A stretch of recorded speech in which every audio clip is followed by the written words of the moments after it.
Let's be honest, like you get one out of practicality, but you're not really desiring a minivan. But what if you could get a minivan in disguise? What if you could get a practical 3-row SUV that has all the features of a minivan, but isn't a minivan? Now we're talking. So this is the Kia EV9. It's actually two different specs of the EV9, but I've been living with this thing for about a week now, driving it every day, and I'm telling you right now, it's not missing anything. It's a 3-row, fully electric SUV, full size, lots of space, and all the things that you think of when you think, okay, minivan, here's what I need. But then of course you have to contend with the fact that it's electric and it's a Kia. And every time I do this, I review a Kia and it's like, this is the highest end, fully optioned GT. It's like $75,000.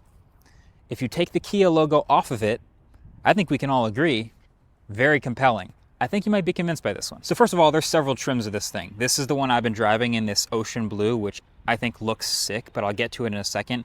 Over here, we have a lower end trim, which has a little more silver trim. It actually has a metallic paint job, but slightly fewer options. This thing starts in rear wheel drive at $55,000. It's called the Light. Then there's the Wind, which is all wheel drive. That's $64,000.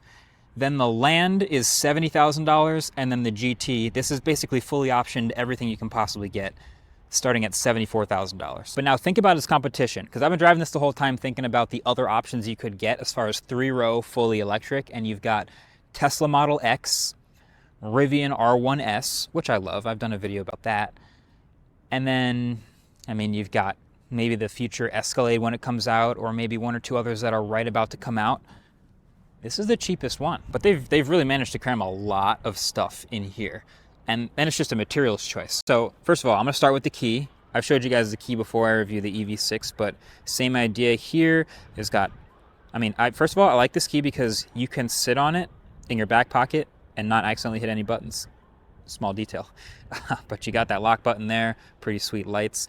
And then if I have the car locked here and I flip it over and I hit that hold button, so I gotta be really close to it just to make sure it works, but I hold that for a few seconds, it lights up, and then I can hit forward or backward, and it'll actually move the car by itself into or out of its parking space, which is pretty cool. There's nobody in the car, but I'm sort of dog walking this fully electric, full-size vehicle wherever I want.